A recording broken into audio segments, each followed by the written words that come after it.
two lines are given whose vector equations are given, and L1 and L2, both these lines are perpendicular to each other, and we need to find the values of P. So we'll use the logic whenever any two lines are perpendicular, that means their corresponding direction vectors are also perpendicular. So if we compare the two equations with the standard equation of a line, which is A plus lambda B, where B is the direction vector, right? So for the line 1, the B vector, let's say it's B1, will be P, 2P, and 4. For B2, which is the vector parallel to the second line, it will be P plus 4, 4, and minus 7. Now, since the lines are perpendicular, which means the corresponding direction vectors are also perpendicular. So we will take the dot product of B1 and B2 and put that equal to 0. So the concept which we are dealing with here is this. So A dot B, remember, is mod A mod B cos theta. Whenever theta is 90, cos 90 is 0, and hence we say A dot B is 0. And that's why we have to take the dot product of these two vectors and put that equal to 0. So let's do that. B1 is P, 2P, and 4.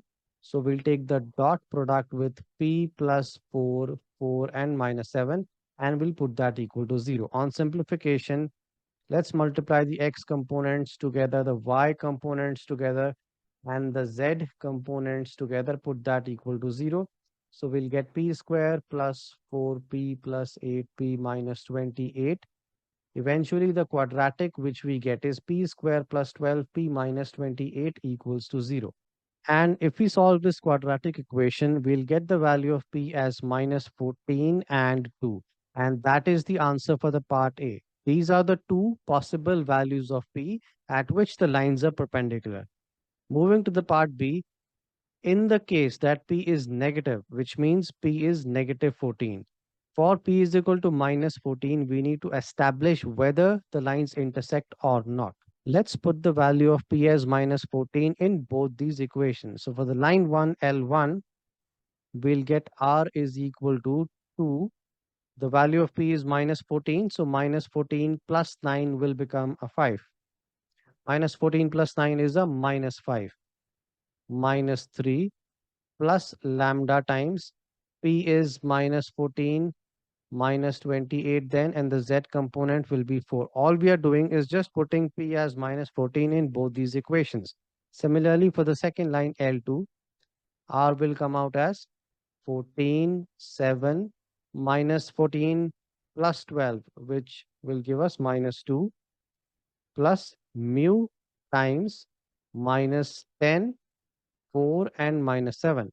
So these are the two equations when p is equal to minus 14. In this part, we have to determine are these lines intersecting or not. So the method which we are going to use is, let us assume that the lines are intersecting.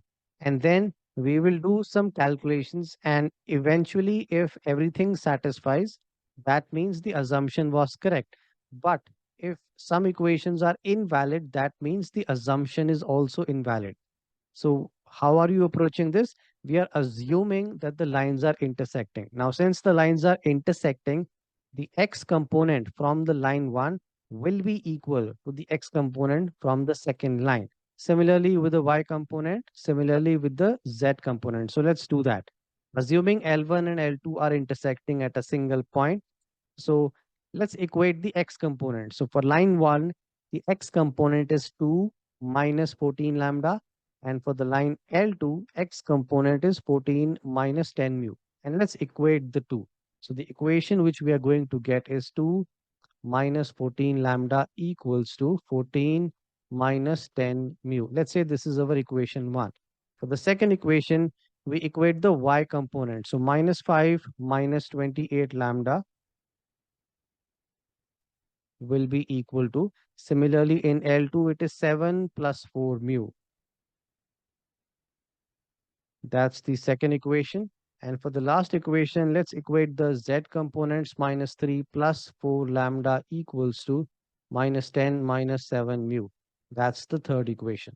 Now all we need to do is just use the GDC, and if the GDC indicates no solution, which means the lines will not intersect. And in fact, that is the case for this question. If you use the JDC to solve these simultaneous linear equations, the calculator will indicate that no solution, which means the lines are not intersecting. So you can use either a GDC to solve these simultaneous equations, or even if you do manually, the value of lambda, which, okay, let's solve the first two equations simultaneously. So the value of lambda will be minus half and mu is equal to half.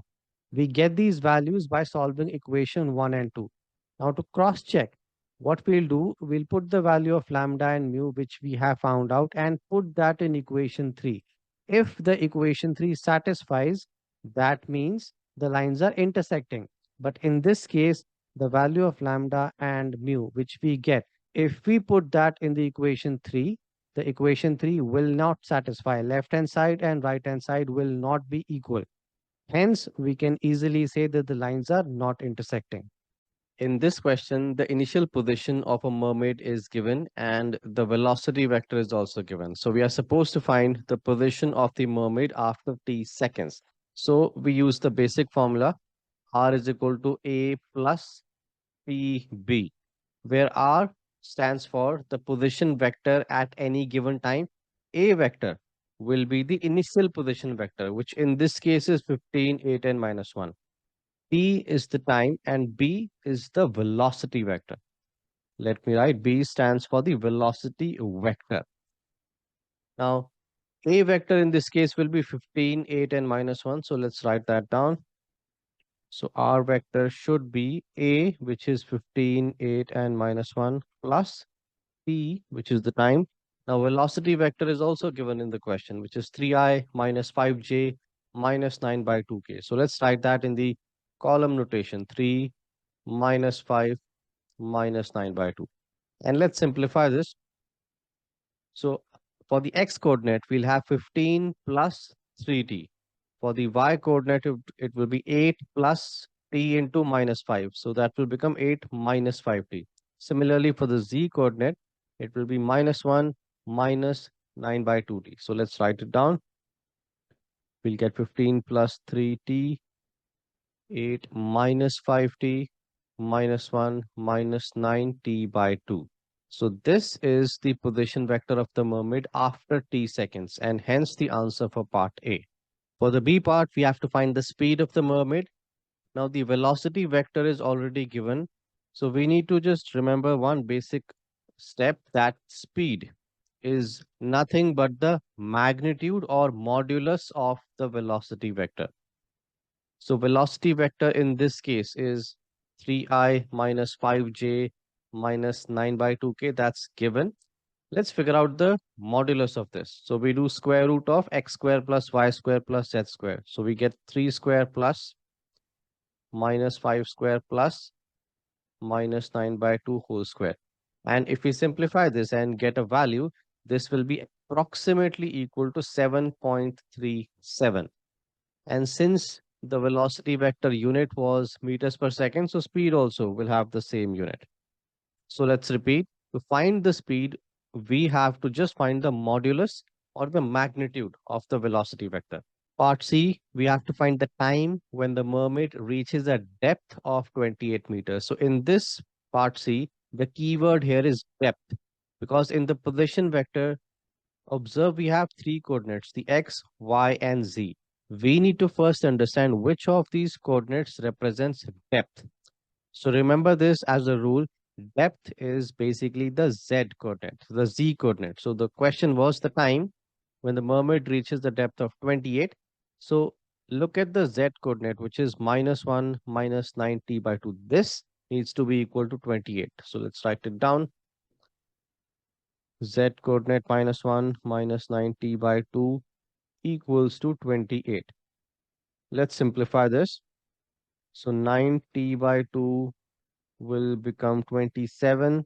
And if you solve for this, 9 threes are 27, and then into 2, 6 seconds. So 6 seconds is that time when the mermaid reaches the depth of 28 meters.